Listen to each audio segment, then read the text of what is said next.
Assalamualaikum warahmatullahi wabarakatuh. Kami dari kelompok 4 yang beranggotakan Darlita Irfa Kurnia, Raisul Mukhtar, Ria Wanira, Rini Utari Risma, Selvina Wahyuni ingin menjelaskan sedikit hasil diskusi kami dengan judul Problematika dan Evaluasi Implementasi UBD sebagai Siswa. Perubahan kurikulum terjadi secara sistematis sesuai dengan perkembangan zaman dan teknologi. Salah satunya pada saat pandemi 19. Beberapa perubahannya dimulai dari kurikulum 13 menjadi kurikulum darurat yang sekarang sudah diresmikan menjadi kurikulum merdeka. Kurikulum merdeka mengadaptasi Understanding by Design sebagai kurikulum. Persamaan keduanya terjadi dari tujuan yang ingin dicapai yang telah dirumuskan dalam bentuk capaian pembelajaran berbentuk desired goal.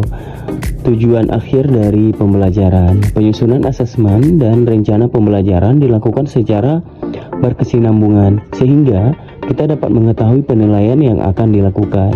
Kemudian, menyusun pembelajaran untuk mencapai penilaian tersebut. Tentunya, implementasi kurikulum merdeka ini menimbulkan problematika sehingga membutuhkan evaluasi secara berkesinambungan. Baiklah, saya Ria Wanira. Saya di sini akan melanjutkan yang mana mengenai tentang problematika dari sudut pandang siswa. Nah, yang pertama itu ada persepsi siswa yang buruk terhadap suatu mata pelajaran sehingga menyulitkan siswa dalam mempelajari mata pelajaran tersebut karena mereka sudah menganggap mata pelajaran tersebut sulit atau tidak akan berguna bagi dirinya di masa depan.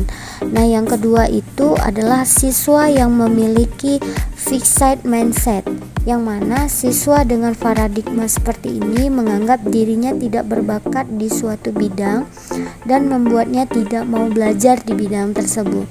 Baiklah, hanya ini yang dapat saya sampaikan. Lebih dan kurang saya ucapkan terima kasih. Baik, saya akan melanjutkan pembahasan dari Kak Ria Wanira, yaitu tentang problematika dari sudut pandang siswa. Nah, di sini siswa merupakan slow learning yang membutuhkan waktu lebih lama untuk mempelajari sesuatu. Nah, selanjutnya ada siswa mengalami learning loss, yaitu akibat pembelajaran jarak jauh selama pandemi. Mungkin hanya itu yang dapat saya sampaikan. Assalamualaikum warahmatullahi wabarakatuh.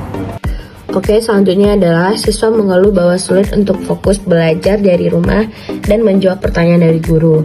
Nah, sehingga ini menyebabkan stres dan isolasi konstan yang membosankan, yang dapat mengakibatkan kecemasan dan depresi pada siswa.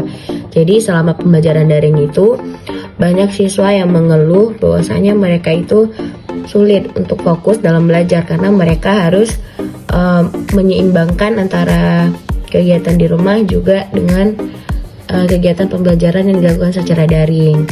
Terlebih kalau misalnya itu di dalam keluarganya itu rame dan sulit untuk mendapatkan ruang khusus untuk belajar seperti itu. Oke, baik, selanjutnya solusi yang dapat dilakukan guru dalam mengatasi problematika dari sudut pandang siswa. Yang pertama, pembelajaran yang menyesuaikan dengan karakter dan gaya belajar peserta didik. Yang kedua, menanamkan growth mindset pada siswa. Yang ketiga, melakukan diagnosa kemampuan peserta didik. Yang keempat, menyusun pembelajaran konstekstual. Nah, di mana para guru harus mengetahui kebutuhan-kebutuhan peserta didik untuk agar pembelajaran nanti tercapai tujuan yang diharapkan. Nah, setelah itu peserta didik pun akan mengetahui bagaimana gaya belajar, karakternya, serta bagaimana pola pikirnya saat mengikuti pembelajaran itu sendiri. Oke, terima kasih. Lebih dan kurang hanya ini yang bisa kami sampaikan dari kelompok 4. Assalamualaikum warahmatullahi wabarakatuh.